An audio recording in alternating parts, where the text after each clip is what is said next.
Hello again, friends. This is Mark Rickerby wishing you happy holidays. And today my gift to you is a Christmas story that I wrote for Chicken Soup for the Soul's book, It's Beginning to Look a Lot Like Christmas. I really hope you enjoy it, and thanks for listening. The story title is Christmas in Istanbul. I had been in Istanbul for a week when the worst storm in decades stranded an international array of travelers and me for more than 24 hours at the airport. I had gone to Istanbul because I heard it was a beautiful ancient city with incredible museums, and it was. But the more pressing reason was that I had been in Ireland for a month before I went to Turkey, and I was frozen solid from the rain and bitter fog that seemed to hang over Ireland constantly. You don't get all that green for nothing. Someone told me Turkey was sunny and warm, and that was all I needed to hear. They were right. It was wonderful. That is, until the storm of the century came thundering through. Apparently, I had brought Ireland's weather with me. The storm was so severe that I began to miss the consistently dreary Irish weather. Fortunately, the Istanbul airport had all the necessary amenities.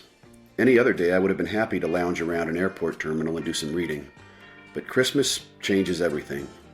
I was usually good at being alone, but knowing I wouldn't see my parents at Christmas for the first time in my life made being alone much lonelier. The words to that old Christmas carol, "I'll be home for Christmas, if only in my dreams," had never held more meaning.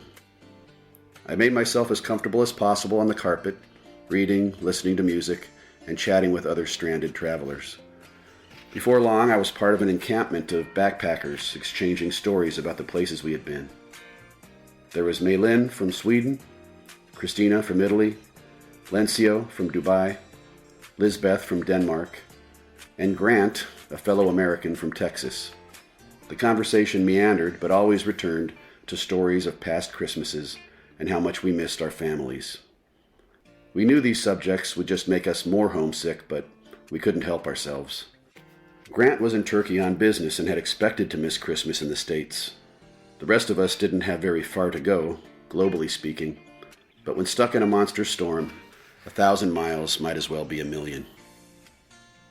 We listened hopefully to another announcement over the loudspeaker. The storm was weakening, but our flights wouldn't be cleared for takeoff for another few hours.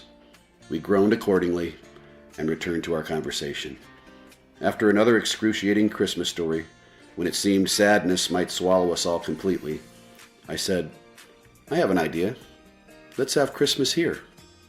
Everyone looked at me like I had spent too much time at a hookah lounge. "I'm serious," I insisted.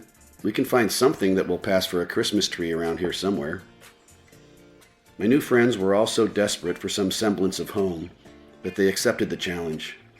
We got our things together and went outside, but finding a decent tree was more difficult than we expected. There wasn't a pine tree in sight. There was some foliage and a median where traffic whipped by on both sides, but that wasn't exactly the Yuletide mood we were looking for, and we would have gotten soaking wet. In the end, we settled for a large bush in a grassy area with very little foot traffic. There was a cover to keep us dry, but it was bitterly cold, so we had to get our heaviest jackets from our packs. We all gathered around the tree, wondering how we were going to make such a dismal piece of vegetation look spectacular. Grant and I couldn't help thinking of the tree and a Charlie Brown Christmas. For the rest of the evening, he called me Charlie, and I called him Linus. The next challenge was decorating it. Our only option was to see what the gift shop had. Lencio stayed by the tree and asked Christina to help him with something, but he wouldn't tell us what he was planning. At the gift shop, I bought some candies with brightly colored wrappers. Grant splurged and bought 10 miniature flashlights. Lisbeth bought an extra-large white t-shirt, but Maylin had gone missing. She had said to me, "I can't find anything here. I'll meet you back at the tree."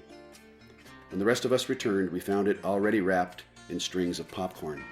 Apparently, Lencio had a bag in his backpack and a sewing kit to string the popcorn together. He and Christina had worked fast. I distributed the candies to everyone, crumpled the colorful foil wrappers, and decorated the tree with them. Lisbeth spread the white t-shirt out under the tree for fake snow. Grant hung his miniature flashlights on branches from their tiny straps and turned them on. Maylin returned with a new friend. She had spotted her sitting by herself, wearing 5 or 6 necklaces made of colorful Mardi Gras beads she had acquired at a festival that day. When she heard what we were doing, she eagerly contributed the necklaces as garlands for the tree. They were the crowning touch. It was as humble as could be, but we were proud of our tree. We all sat on the grass admiring it when Christina said, "There's still one thing missing. Gifts." We all agreed and opened our backpacks looking for something to give each other.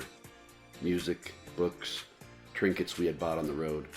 Things that were old and familiar to the giver, but new and exciting to the receiver. For those who didn't have 6 items to give away, hugs were warmly accepted and returned. We must have been a sight for the mostly Muslim people who walked by. A janitor stopped and was about to say something, presumably, "Hey, you can't do that." But instead, he just smiled, shook his head good-naturedly, and went about his work. Lencio left and came back with a bottle of wine. We all took turns sipping from it and singing Christmas carols. When the wine and our memories for lyrics ran dry, someone suggested we take turns saying the names of the loved ones we missed. What a powerful suggestion that turned out to be. Saying their names out loud made us feel closer to them, but that very closeness only made the actual distance more unbearable. Lizbeth cried, which set off Christina. Our circle closed tighter. The silence fell. We all wished Jesus a happy birthday and prayed for our loved ones and each other. And what started as a silly idea to have fun and kill some time turned into something more, something sacred. We said our goodbyes and wished each other well, one by one, as our flights were called for departure. They weren't easy goodbyes. Within a few hours, we had gone from total strangers to the closest of friends, united by homesickness, faith, and a love of the rituals of Christmas. We missed our families, so we created another temporary one with each other. It could have been the worst Christmas Eve of my life, but it turned out to be one of the best, or at least the most unique. It's been almost 25 years since that night.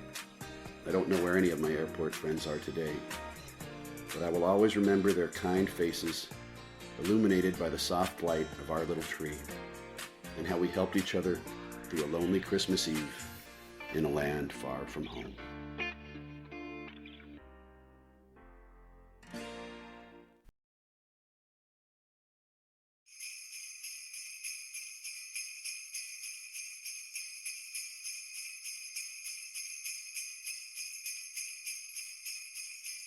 Hey, thank you so much for listening. I hope this story entertained and inspired you. If it did, please consider giving it a like, leaving a comment, subscribing to the channel if you haven't yet, and sharing this story with friends and family who might enjoy it too. Thanks again for joining me on this adventure, and I hope to see you on the next one.